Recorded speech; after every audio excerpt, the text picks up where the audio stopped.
പടത്തിൽ അതിലെ മമ്മൂക്കയുടെ പെർഫോമൻസ് ഒക്കെ കിട്ടുന്നത് തന്നെയാണ്.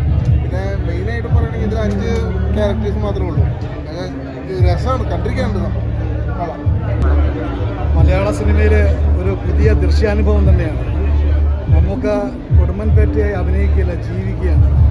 ഇത്രയും മനോഹരമായ ഒരു സിനിമ, അതും ഈ ഒരു കഥാപാത്രം മമ്മൂക്ക നിരവധി കഥാപാത്രങ്ങളെ ഒരു ചലഞ്ചായി എടുത്തിട്ടുള്ള മമ്മൂക്ക വളരെ മനോഹരമായി തന്നെയാണ് എടുക്കുന്നത്. അതുപോലെ തന്നെ അർജുൻ അശോകനും സിദ്ധാർത്ഥ ഭരതനും അവരുടെ അഭിനയം ചിന്തിക്കാൻ പറ്റുന്നില്ല, അതിനപ്പുറത്താണ്. ഇത് മലയാള സിനിമയ്ക്ക് ഒരു ഹോളിവുഡിൽ തന്നെ ഒരു അന്തർദേശീയ തലത്തിൽ തന്നെ ഇങ്ങനെ ഒരു സിനിമ എടുക്കാൻ മലയാളികൾക്ക് കഴിയുമെന്ന് തെളിയിച്ച ചിത്രമാണ്.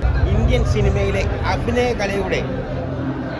അഭിനയകലയുടെ സുൽത്താൻ്റെ പരകായ പ്രവേശം അൺബിലീവബിൾ. മമ്മൂട്ടി എന്ന നടൻ്റെ അഴിഞ്ഞാട്ടമാണ് ഈ സിനിമ, അഴിഞ്ഞാട്ടം. രാഹുൽ സദാഭിഷേകിൻ്റെ excellent direction, super direction, unbelievable. Siddhartha ഭരതനും അർജുൻ അശോകനും തകർത്ത് അഭിനയിച്ചിരിക്കുന്നു. Camera well setted, all super super super unbelievable.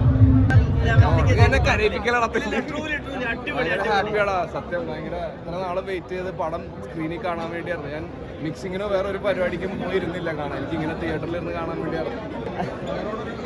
ഭയങ്കര അഭിമാനമാണ് അവൻ അത്രയും നല്ലൊരു വേഷം ഗംഭീരമായിട്ട് ചെയ്തതിൽ. നന്നായിട്ട് ചെയ്തു. മാത്രമല്ല എല്ലാവരും നന്നായിട്ട് ചെയ്തു. മോൻ അങ്ങനെ ഒരു വേഷം ചെയ്തു, എനിക്ക് അത്ഭുതം തോന്നുന്നു. നന്നായിട്ട് ചെയ്തു, കൊടുത്ത വേഷം ഗംഭീരം ചെയ്തിട്ടുണ്ട്. ഡയറക്ഷനൊക്കെ പൊളിച്ചിട്ടുണ്ട്. സ്ക്രിപ്റ്റിങ്, ഡയലോഗ്സ്, പിന്നെ ആർട്ട് ഭയങ്കര. 4-5 ആർട്ടിസ്റ്റിനെ വെച്ചിട്ട് 4 ആർട്ടിസ്റ്റിനെ വെച്ചിട്ട് ഇത്രയും ബ്രഹ്മാണ്ഡ ചിത്രങ്ങൾ ഉണ്ടാക്കാനാണ്. പിന്നെ ഇങ്ങനൊരു സബ്ജക്റ്റ് മമ്മൂക്കൊക്കെ പറഞ്ഞുകൊണ്ടാണല്ലോ ഇവരൊക്കെ ഉണ്ടായത്. സമീകരണം മമ്മൂക്കന്നെ.